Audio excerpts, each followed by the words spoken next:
Well, thank you, Stephen, and good morning, everyone.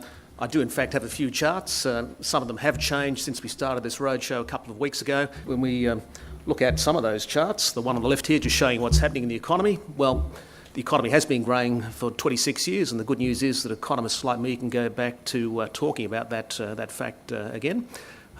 We have had a few negatives along the way, but we've bounced out of each of those negatives, and the expansion has continued. We can also get back to talking about how probably sometime next year we'll overtake the Netherlands as the economy with the longest running expansion. And I'm particularly relieved because this session last year I did say I thought that was going to happen.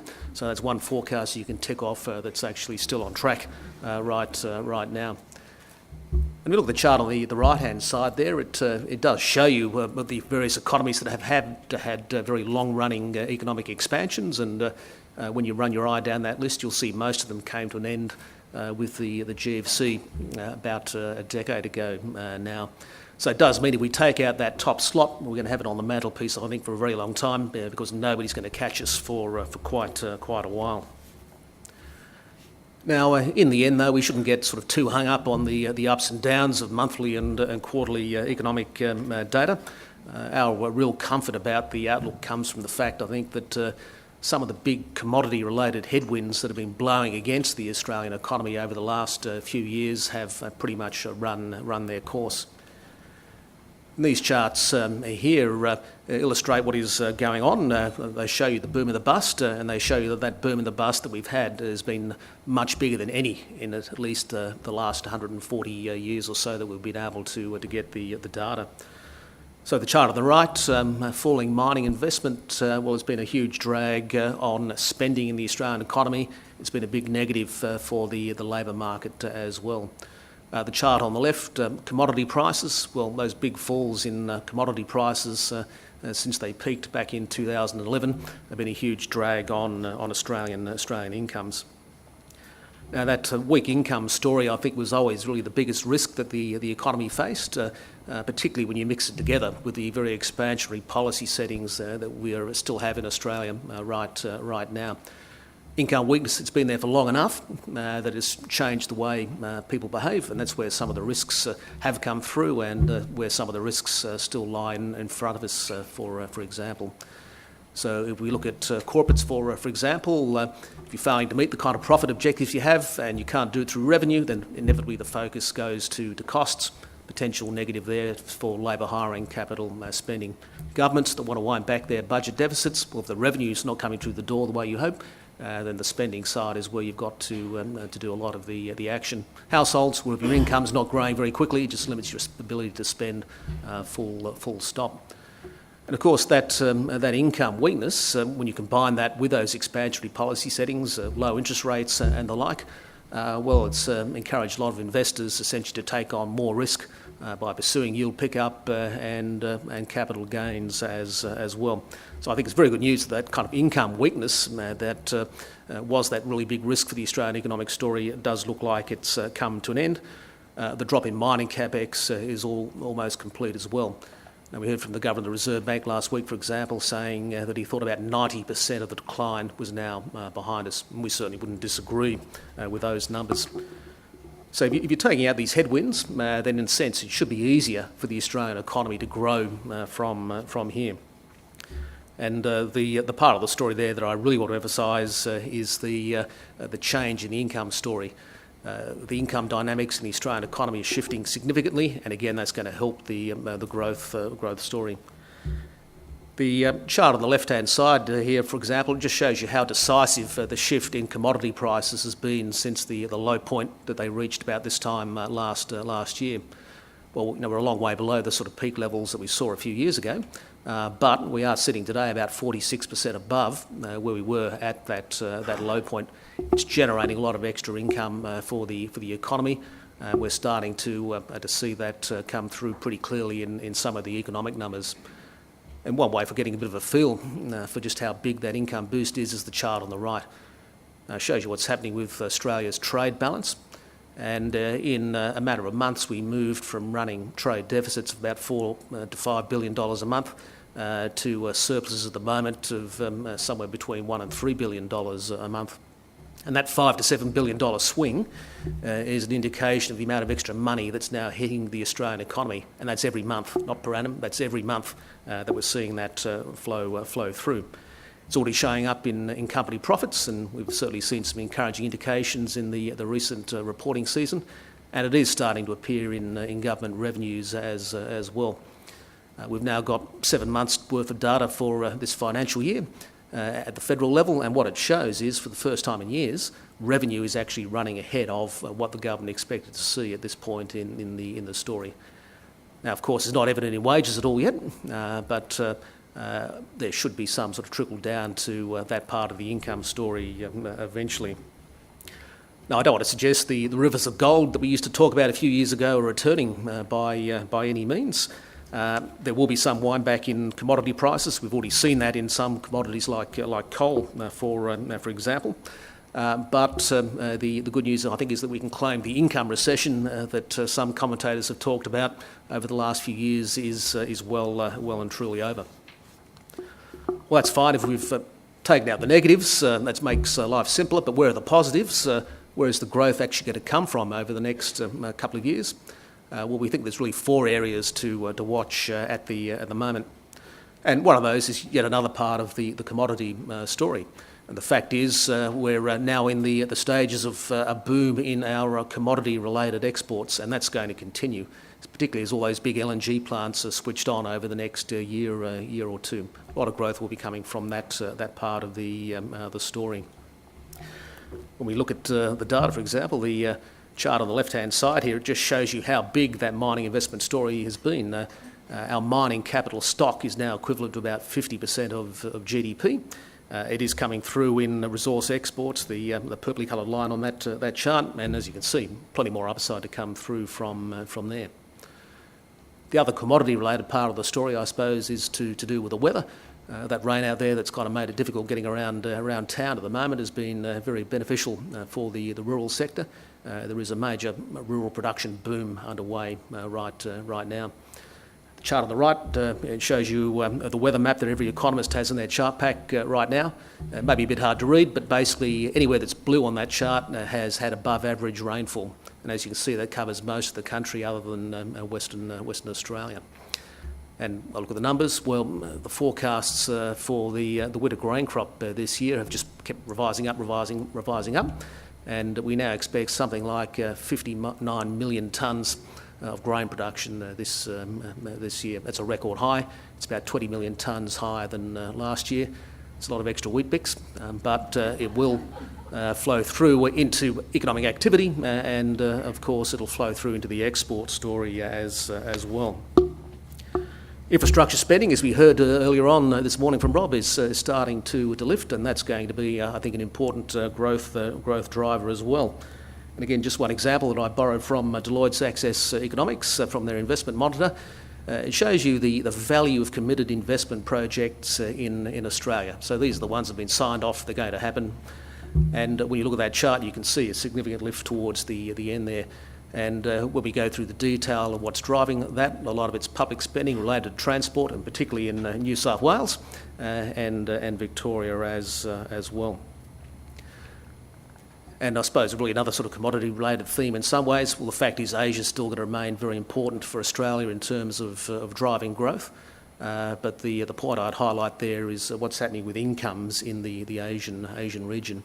Economic growth rates have slowed, but incomes are continuing to grow at a respectable rate. The chart on the right-hand side here is just looking at China, and the black line on the bottom, well, there's economic growth, GDP. Those other lines, though, are just different measures of income in China, and they've all been expanding at a faster rate. And that income story in China and Asia is certainly something that's going to be driving important parts of growth in Australia. We know as incomes rise, well, you're going to see more spending on goods. So there's opportunities there for manufacturers in consumer durables and the like. You see more spending on food, so clearly another positive for the agricultural part of the story. You see more spending on housing, and that's good for the iron part of the story, the steel part of the story, and back into the coal and iron ore story in Australia. You also see more spending on services, and the obvious standouts here are things like education and tourism. But I'd add health and financial services into that mix as well. And I think these days most people appreciate that in our top 5 exports we now count education and tourism in that mix. What's not fully appreciated, I think, is the potential upside in this story. So our China Economist, for example, tells me that around about 5 or 6% of the population in China have a passport. The other 95% get around to getting a passport. You can only imagine the upside there for the tourism story, just as one example. If I start putting some numbers on this, well, we think the lift in resource exports is worth about 1% contribution to growth each year. Infrastructure, another 0.5%. The farm boom, about 0.5% as well. Asian incomes, around about 0.75%. Now, you've got to give some of that back because we haven't quite got to the bottom of that mining capex cliff yet, and it does look like the residential construction boom is approaching a peak, so we're not going to get as much out of that in terms of economic growth. We'll add up those pluses and minuses and you get to around about 2%. Well, that's a kind of a solid underpinning underneath the growth story for the next year or two, but it's not enough. It's not going to get us to that 3% figure that most economists have in their forecasts and that people like the Reserve Bank have as well. So what do we need to generate that extra growth? Well, I think in Australia's case, that growth has got to come from government and from business as well. And I think there are certainly plenty of opportunities on that front. So the chart on the left-hand side here, it shows you what's been happening with the nation's capital stock, and I've broken it up into various components. But what that chart is telling you that our economic infrastructure, our social infrastructure relative to the size of the economy is sitting right about where it was back in the 1970s. There's clearly a major task here in terms of rebuilding, refurbishing and expanding that capital stock to get it to the sort of levels we need to drive the growth outcomes and so on that we really need to see in Australia. Now, there's certainly plenty of evidence that investing in infrastructure can have some big payoffs, but to get those payoffs we need to see really 2 things. I think firstly we do need to see governments lose their fear of debt. A lot of the infrastructure story that we are seeing is being paid by selling existing assets, and there's absolutely nothing wrong with that, but it does limit our ability to really push on with this task. We can certainly borrow plenty of money at current interest rates. In fact, people like the OECD, for example, have said that Australia could borrow equivalent to about 20% of GDP before financial markets began to get concerned about the levels of government debt here. Now, I'm not suggesting we go quite that far, but it does tell you that there's plenty of room available to do this. Infrastructure is great because it adds to short-term demand. It gets us up towards that 3% figure we want to get, but it also boosts productivity and incomes over the longer haul, and that's something every country needs to see. Of course, there's a role for business in this part of the story as well, and what needs to change there, I think, is a more realistic application or a more realistic set of expectations is probably the best way to put it. When you look at surveys that show that most companies are looking for rates of return of 10 to 16% before they'll sign off on a project, then that looks just too high in a low yield, low return, low inflation environment, and it's holding back that key part of the story, I think. Now, we are in the year of the rooster, and there's clearly one big rooster that we all need to watch very carefully at the moment, and that is, of course, President Trump, who's already had a big impact on financial markets and potentially on the US economy and the rest of the world as well. He's the only president I can recall who's had a financial market trade named after him, the Trump trade, which basically involves, depending on which tweet is coming out of the White House, on the positives, well, you get in there and you buy US equities, you push US bond yields up and you push the US dollar up. You do the reverse when you get a negative tweet. When we look beyond that, though, we think Trump's policies, if he delivers what he's indicated he wants to, will be very expansionary for the US economy, but they're also going to be inflationary, and it looks like they're going to drive a degree of international tax competition as well. It seems likely that US interest rates will go up at a faster rate than we thought previously, and we certainly should be prepared for that eventuality in all of our businesses. And very clearly, the debate about tax reform is something that we need to push along with as well. The biggest risk issue, though, maybe for what it means for the rest of the world and potentially on the trade side. Any impediments to trade, whatever form they take, are clearly undesirable. If it does promote trade wars, if you do see currency wars go along with that, well, there aren't any real winners, as we always know.